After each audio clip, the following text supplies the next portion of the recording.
সংসদের শীতকালীন অধিবেশনে বাণিজ্যমন্ত্রী শ্রী পীয়ূষ গোয়েল এবং অর্থমন্ত্রী শ্রীমতী নির্মলা সীতারমণ একযোগে জানিয়েছেন আমাদের দেশ ভারতবর্ষ এখন থেকে 30টি দেশের সঙ্গে ভারতীয় মুদ্রা মানে রুপিতে বাণিজ্য করছে।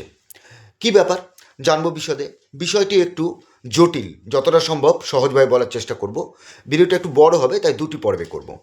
আন্তর্জাতিক বাণিজ্য মূলত ডলারে হয় এবং দ্বিতীয় বিশ্বযুদ্ধের পর থেকেই এই ব্যবস্থাই চলে আসছে। তবে হঠাৎ করে টাকাতে ব্যবসা করার প্রয়োজনটা হলো কী করে?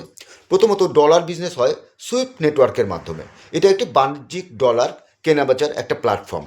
এই পদ্ধতিতে বিশ্বের সব ব্যাংকে যারা এক্সপোর্ট ইম্পোর্ট ব্যবসার সঙ্গে যুক্ত তাদেরকে সুইফট নেটওয়ার্কে অংশগ্রহণ করে একটা সুইফট কোড নিতে হয় এবং এক্সপোর্টার এবং ইম্পোর্টার দুজনকেই 2+2% কমিশন দিতে হয়। তার মানে আপনি যদি 100 কোটি টাকার বৈদেশিক বাণিজ্য করেন, তার মানে 4 কোটি টাকা আমেরিকাকে কমিশন দিতে হবে।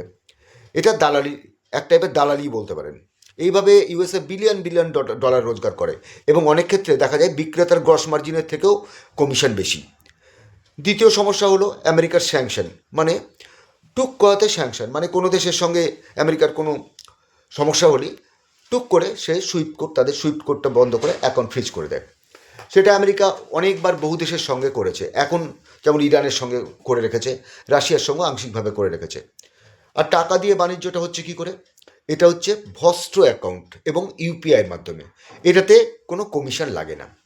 সুইফট নেটওয়ার্কের থেকে এটার সুবিধা এটাই। এটাতে যে দেশ ভারতের সঙ্গে ব্যবসা করতে চায় তাকে ভারতের কোনো একটা ব্যাংকে ভস্ত্র অ্যাকাউন্ট খুলতে হবে এবং ইউপিআই ব্যবস্থার অংশগ্রহণ করতে হবে। এই পদ্ধতিতে ভারত প্রথমে রাশিয়া থেকে তেল কেনা শুরু করে এবং তার পরবর্তীকালে ধীরে ধীরে আরও 30টি দেশের সঙ্গে এই ব্যবসা চলছে। তাহলে কি ডিডলারাইজেশন শুরু হয়ে গেল? ডলারের আধিপত্যের দিন কি শেষ? ভবিষ্যতে বলে দেবে সে কথা। ভালো থাকবেন।